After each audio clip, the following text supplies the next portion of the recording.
Sa isang maliit at madilim na bayan, sa likod ng isang mataas na bakod na puno ng matitinik na mga palumpong, naroon ang isang lumang bahay na unti-unting nag-crumble. Ang bahay na ito ay puno ng kalungkutan at kawalang pag-asa. At tila nagkukwento ito ng mga lihim na hindi kayang ipagsabi ng sinuman. Sa loob nito ay nakatira si Jessie, isang 25 taong gulang na lalaki na pinabayaan ng isang bihirang sakit na kilala bilang Hunter's Disease. Ang sakit na ito ay unti-unting kumukuha sa kanyang kakayahang kumilos, na nag-iwan sa kanya na nakabilanggo sa sariling katawan. Dati siyang masigla at puno ng buhay, ngunit ngayon ay halos hindi na siya makatayo, lalong hindi makapaglakad sa labas. Ang kanyang mundo ay lumiit sa 4 na dingding ng kanyang silid, kung saan ang mga anino ay sumasayaw at bumubulong ng mga lihim na hindi niya maunawaan. Sa kabilang bahagi ng bayan, may isang batang babae na nagngangalang Mia. Siya ay 12 taong gulang, puno ng kuryosidad at pakikiramay, at madalas na napapadpad sa tabi ng lumang bahay. Siya ang tipo ng bata na madaling makaramdam ng mga bagay na nasa paligid niya, at lagi siyang nagdudulot ng saya sa sinumang makasalubong niya. Isang hapon, habang siya ay naglalaro sa labas, napansin niya ang bumabagsak na bahay at nagdesisyon na lapitan ito. Dahil sa kanyang likas na kagustuhan na makatulong, nagdala siya ng mga bulaklak para ihandog kay Jessie. Sa kanyang puso, umaasa siyang maari niyang pasayahin maging ang isang tao na tila naligaw sa dilim. Bawat araw ay parang isang walang katapusang pag-ikot ng oras para kay Jessie, habang pinapanood niyang sumikat at lumubog ang araw sa pamamagitan ng murming bintana. Ang kanyang pamilya, na pagod sa pag-aalaga sa kanya, ay madalas na iniiwan siya na nag-iisa habang sila'y abala sa mga pang-araw-araw na gawain. Kasama ni Jessie sa bahay ang kanyang nakatatandang kapatid na si Marco, isang 28 taong gulang na lalaki. Si Marco ay may mabigat na puso dahil sa hirap ng buhay ng kanyang kapatid, ngunit ginawa ang lahat upang maging matatag para kay Jessie. Sa kabila ng lahat, nagdadala siya ng mga pasakit at pangarap na naiwan sa anino ng kanyang kapatid na hindi makagalaw. Sa mga sandaling ito ng pag-iisa, unti-unting naramdaman ni Jessie ang kanilang presensya, ang banyayad na haplos ng hangin sa kanyang balat, ang malamyang bulong na umaabot sa kanyang isipan. Sa simula, inisip niya na siya ay nagiging baliw dahil sa kanyang karamdaman. Ngunit habang ang mga araw ay naging linggo, ang mga bulong ay naging isang koro ng mga desperadong tinig. Sumama ka sa amin, Jessie. Pumasok ka sa liwanag. Ang kanilang panawagan, na puno ng pabango, ngunit kasabay nito ay may nakabibinging lamig. Sa kanyang mga panaginip, natagpuan niyang nakatayo siya sa isang di mapagkakamalang kagubatan, napapalibutan ng mga espiritu na tila nagliliyab sa kanilang pag-iral.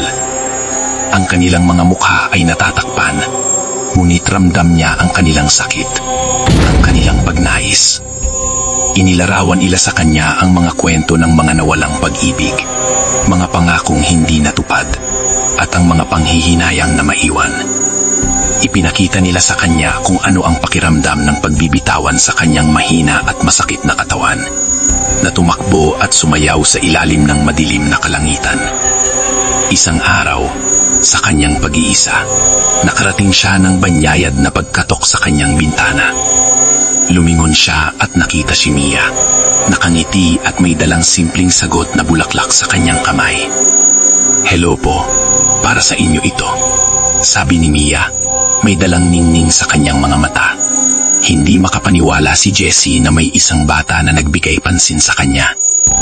Sa susunod na mga araw, patuloy nang bumisita si Mia sa bahay, nagdadala ng mga bulaklak, at nagsasalita ng mga kwento tungkol sa kanyang mga karanasan at mga pangarap sa hinaharap. Unti-unti, nagbukas ang puso ni Jessie at natutunan niyang muling mangarap.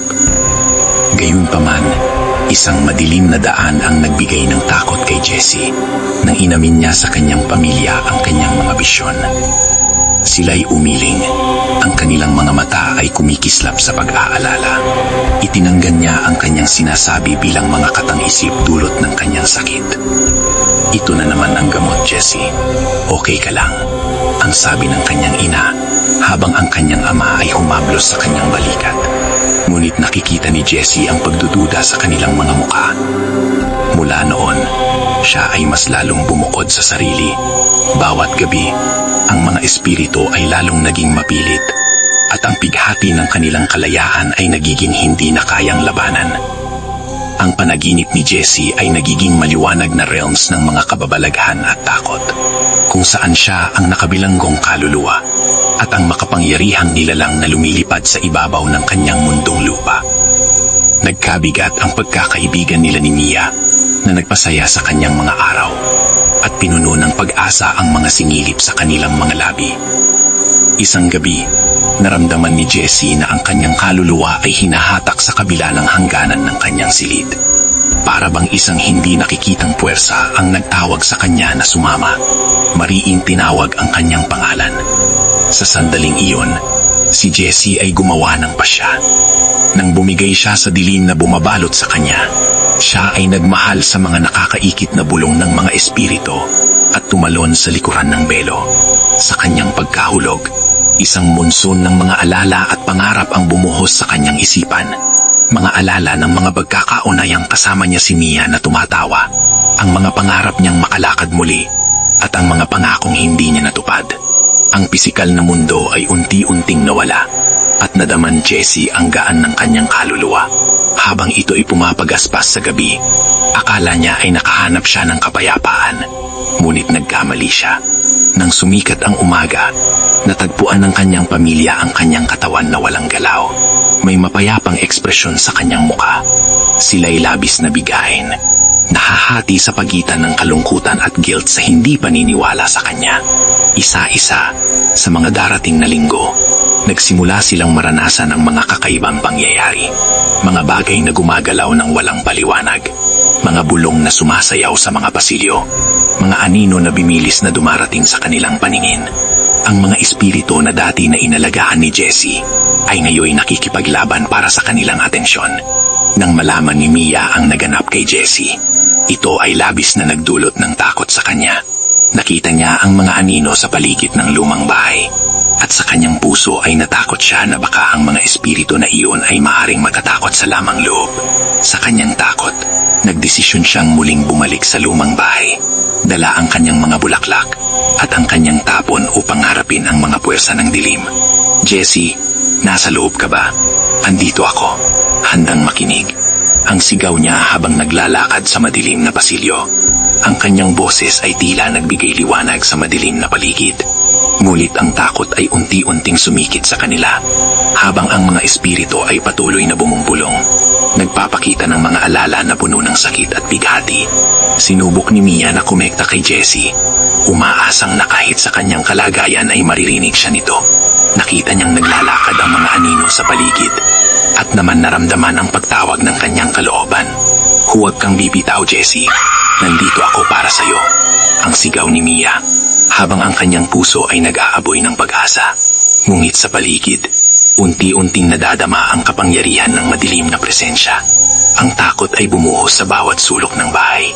Maging si Marco, na nakararamdam ng nangyayari, ay nagmadaling umuwi mula sa trabaho.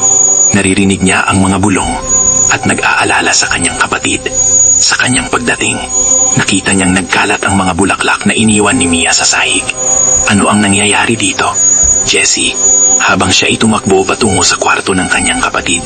Sa mga sandaling iyon, nadama niya ang isang malalim na koneksyon sa kanyang kapatid, na tila naglalayo patungo sa limot. Ang takot ay patuloy na umabot sa kanilang pamilya, habang unti-unting namamayan ng pagwalang ng kanilang pag-asa. Ang bahay, ngayon ay walang buhay, ay naging isang shell ng dati nitong anyo. Nagsimulang mag-usap ang mga tao sa bayan tungkol sa nakakatakot na presensya sa loob ng mga dingding nito, kung saan ang malalambing na mga bulong ng tawanan ay naging mga iyak at bulong. Kahit na marami ang nag-iisip na labitan nito, walang naglakad masyado, sapagkat ang nakasisilaw na kwento ay umikot sa bayan. Isang kwento ng bahay na dati puno ng init, ngayon punong-puno ng mga sira-sirang kaluluwa. At sa paglipas ng huling miyembro ng pamilya mula sa realidad, nagdiwang ang mga espiritu sa kanilang tagumpay. Nagiging isa kay Jessie, na nag-uugnay ng kanilang kapalalan, naghihintay para sa susunod na walang kaalam-alam na naninirahan. Ang bahay, na dati tahanan, ay naging libingan ng kalungkutan, isang nananatiling paalala ng kahihilaan ng buhay, at ang nakakatakot na hatak ng dilim, na naghihintay sa mga anino, palaging gutom para sa mas maraming kaluluwa.